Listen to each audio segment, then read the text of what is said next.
But anyway, in the summer of 1988, a guy called up during all this turbulence, and he said, "Hey, I'd like to get a copy of your tapes." And I said, "No, I'm out of this. I'm done with it. It's a mess." And he said, "Well," he said, "if you ever need an appraisal of your house," he said, "I'll trade you." He says, "I'm an appraiser." And I said, "Well, I'll tell you what. I need my house appraised. I'll trade you the tapes for the appraisal." And this was Gene Huff. Yeah. Oh, yes. So he came over and he brought this guy named Bob Lazar to hold the measuring tape. And we sat down and we talked about UFOs, and Bob was sitting there rolling his eyes. He said, "I've never heard so much BS in all my life. I mean, this is," he said, I worked at Los Alamos. He said, "If this were true, I would have known it. I had the highest clearance." And, you know, the people who have Q clearance think that's the highest. Yeah. So anyway, over the next few months, we got together with Gene and Bob, and I kept feeding Bob information, and like about October or November, it became apparent to him that something was going on. And I think there was 2 or 3 things that I had said. One is I said at Los Alamos, there's a facility called YY-2, which is a secret facility, and that's where they keep, you know, the live alien. And I mentioned something else, I forget what it was. But anyway, his friends at Los Alamos wrote him back and said, you know, indeed there is a YY-2. Now, that doesn't mean there's an alien there, but there was a secret area. So at any rate, Bob decided to re-enter the scientific community and called Dr. Teller. I was there when he made the call, reminded Dr. Teller of when he had met him at Los Alamos and asked if he could re-enter the scientific community. And Teller said, "You want to work here in Livermore, California, or you want to work out there in Nevada?" And Bob said, "I want to work at Area 51. And Teller said, "Let me see what I can do." Well, the next thing I know is Bob has 3 security interviews down at the EG&G facility here, and he mentioned to me on the second interview, they said, you know, "What is your relation? Do you know John Lear, and what is your relationship with him?" And Bob said, "Well, he's a person who I know him, and he's a person who sticks his nose where it doesn't belong." And Bob said when he told them that, what he didn't tell them was he likes to stick his nose where it doesn't belong. So anyway, the next thing I know is December of 1988, Bob shows up at my house in the evening, sits down, I'm, you know, right now doing some paperwork, and he sits down in the chair in front of my desk, and he says, "I saw a disc today." And now, here's where I want to stop you and ask you a quick question. You know, when Bob first came to you at the point you're talking about right now, what do you think his motivation was? Because he, of course, he had a... He said what his motivation was. Yes? He said, "I saw a disc today." And I said, "What are you talking about?" I said, "Theirs or ours?" He said, "Theirs." And I said, "Did you go to Area 51? He said, "Yeah." He said, "I just got back." I said, "Then what are you doing here, Bob?" I said, "This is fantastic. Why don't you work there? You know, obviously, they followed you." And I said, "Why don't you find out what's going on and then tell me?" And he said, "Because you have taken so much flack over this, so much ridicule, I want to tell you it's true that I saw it." So you think that was his motive? He was coming to you privately at that point, just saying, "Look, what you believe, it's true. I can verify it's true." Right. So it was just because you're friends. And that's right. Because he saw your struggle. Right. And from that point? Well, from that point, you know, he worked from December until March 21st, 1989, which will always be a date that we'll always remember. And that, you know, the Tuesday before, the 21st was a Wednesday. The day before, when I was over at his house, and he said, "You want to go see a disc fly tomorrow?" And I said, "Well, how?" And he said, "Well, I know a place that we can watch it, and they always test on Wednesdays at sunset, because that is the time that this road is least traveled." And I said, "Great, let's go." So Gene Huff and me and Bob got in my motor home, and I think Bob's wife was with us, and we drove up there, and just south of what the black mailbox, which we didn't know about then. The now infamous black mailbox. Right. And I set up this telescope, and here this thing comes up from behind the mountains where Groom Lake was, and it flitted around, and I'm trying to focus this 8-inch Celestron telescope, which is, very difficult. Bad idea. And but finally I got it, and I saw, a disc. It was oriented about 45 degrees to the horizon, and it was glowing. It was a yellowish orange, and it was glowing, and it was settling back down behind the mountains. And I said, "Quick, Gene, take a look." And as I stepped back from the telescope, I hooked the tripod leg and got it off and off the focus. And of course, there's a big laugh about that. And at one time, I had those tapes, all those tapes. But I'm moving out of my house now, and I stored everything in the garage as far as tapes, UFO books, all documents and everything. And somebody came and stole half of it, including all my UFO books, everything. Now, I don't know who it was, and I don't expect it's, I think it was just accident. Somebody took that stuff. That tape is gone. Well, a telescope of that power would actually give you pretty good resolution if you really managed and holding the focus course. Oh, it was perfect. I saw it. There was no doubt about it. How much could you see, John, beyond a glowing disc? That was it. That was it. No further detail of the craft itself, or could you even estimate by distance the size? No. And so we stayed around for another couple of hours, and nothing happened. So we went home, and then the next Wednesday night, I was on a trip, airline trip, and I couldn't go. But I called Bob, and I said, what's going on? He said, we're going fishing tonight, which I knew, they're going up to Groom Lake. And so that was the night that I think Jim Taliani went and George Knapp went, and I think that's when George got the film that he got. Then the third night, which was the following Wednesday, was March 6th, and that's when we went up and we had all the, the Geiger counters and the cameras and everything, and that's when we got caught. And we were going down the road that access to the back gate of Groom Lake, and I kept saying, "Come on, let's stop here." How close were you allowed to get? About 10 miles. 10 miles. So you were how far inside that 10-mile point? I think we were about 10 miles away. We hadn't even come near the security gate. That's way up in the in the ridge there. So I guess what I'm getting at is, were you in an area where you could legally be? Or... Oh yeah, absolutely. All right. But we were going further, and I said, "Come on, let's stop." And then we saw some headlights in front of us, and we said, "Okay, let's turn around. There's no use in forcing this issue because we're not going to be able to get out now." And as we turned around, I forget who was driving. I think it was Bob's wife's sister.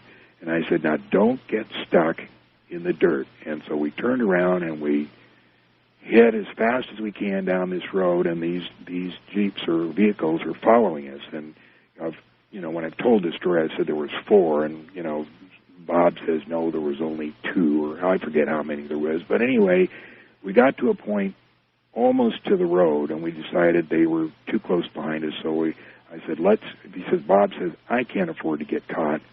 Let's stop. I'm going to go into the desert. You guys, do what you have to do." And so we got out. Bob went into the desert. I set up the telescope, and these guys pull up, form a circle. They had guns. They said, "What are you guys doing?" And I said, "We're just, looking at the stars." He said, "Well, how come you were running away from us?" And I said, "Well, I thought you might be dopers." And he said, "Well, we're not." And he said, we need to see some ID. So everybody had to, give a social security number and driver's license number. And we were there about a half an hour. They checked everything, and then they gave us the briefing. They said, "Look, we can't kick you off of here. This is BLM land, but we can make it awful difficult for you if you stay." And we said, "Okay, we'll go." So they leave, and remember, this is at night. It's extremely dark, way out in the middle of Nevada. Mm-hmm. And we had the trunk open, which cast a light. And I'm loading the stuff, And we wait about 15 minutes, and Bob comes out of the desert, and we sit there laughing and joking about seeing flying saucers and all this and so on and so on.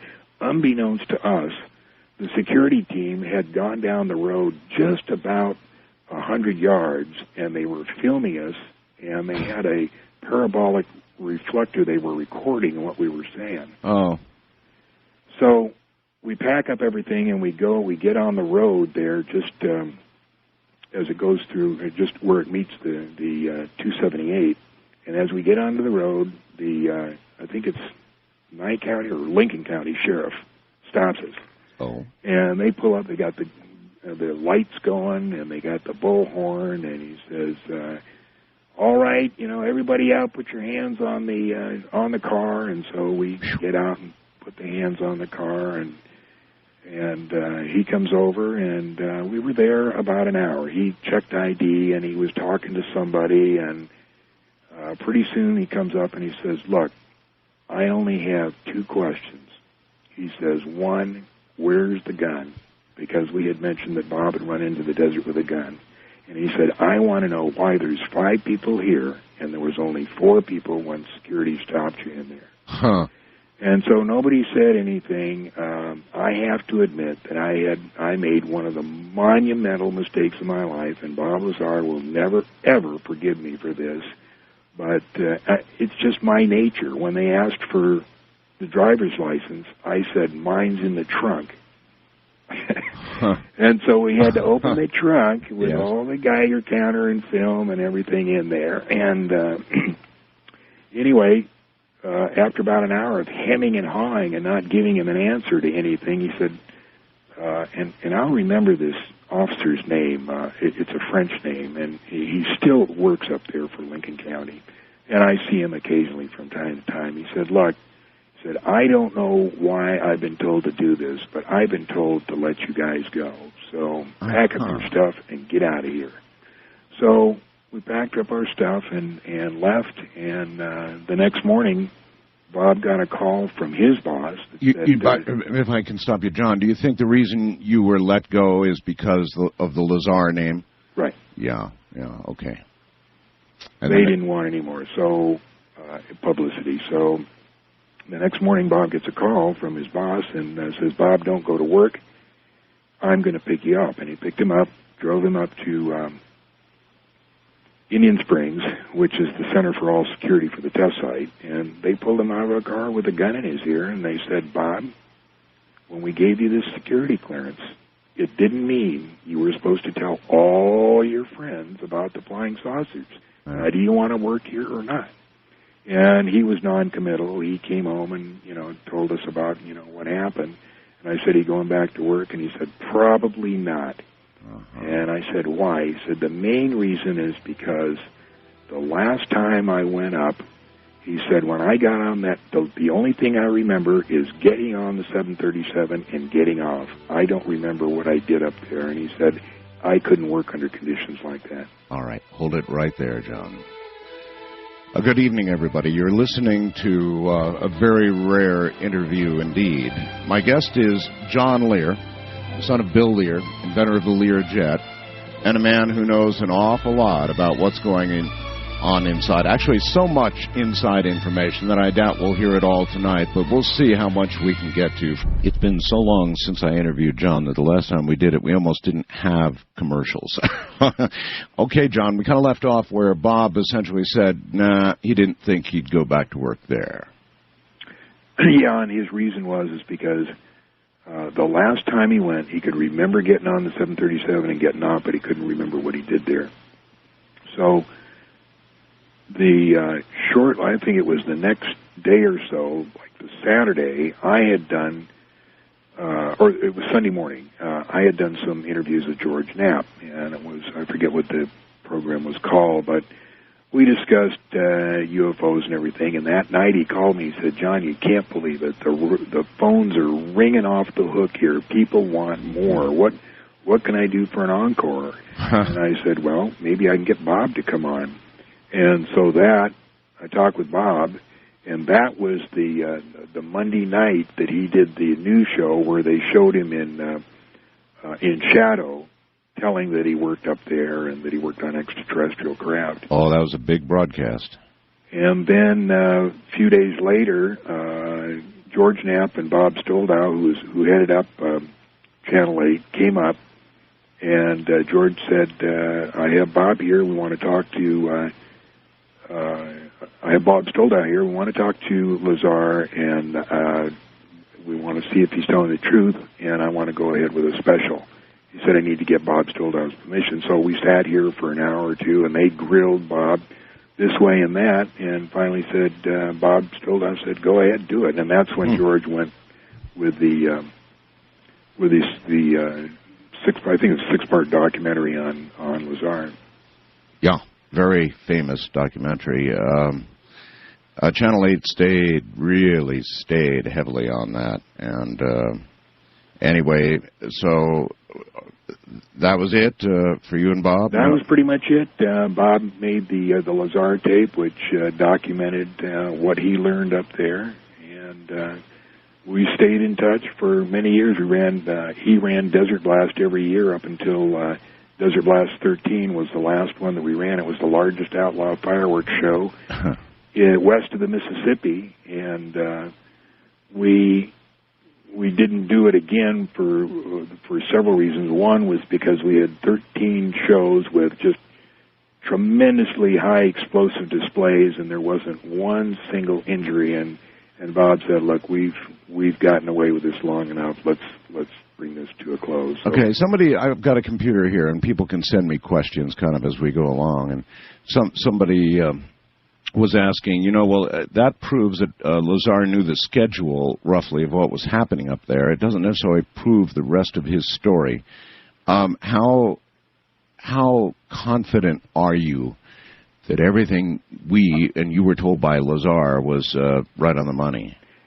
I'm confident that everything he told me was true, and I've heard that argument several times that he may have known the schedule, and then they also say he may have been a cook up there. So, but if he was a cook, then that means that they told the cooks when they were going to fly the flying saucers. Yeah, that's a very good point. That's a very good point. But in general, there's no way I can prove, all that happened. I can just say I believe it. And of course, you can believe what you saw with your own eyes. Yeah. Do you have how much of an idea do you have with regard to the capability of the craft that you saw fly? Fly is the wrong word, I guess. Well, Bob said it, had tremendous capabilities. It could certainly travel outside, this solar system and go to other solar systems. The fuel that, he worked on the propulsion system. When you go to work there, everything is so compartmentalized, other than the initial briefing that he got where he learned a little about, everything that was going on. They don't allow him to work on all aspects of it. He had to pick one field, and his field that he picked on was try to duplicate the propulsion with present-day technology. And, of course, it's impossible. They're hundreds of thousands of years ahead of us. Although we can understand how it works, there's no way we can contain an antimatter reactor. John, Bob got his hands on element 116, crucial to the operation, I guess, of these craft, this element 116. That's the fuel. Yeah, the fuel. And did he, you remember, you don't have to answer these things if you don't want to, but did he bring that to your home? No, it was at his house. It was at his house. You saw it yourself? Yes. Huh. What became of the element 116 that he possessed? No comment. No comment. Okay.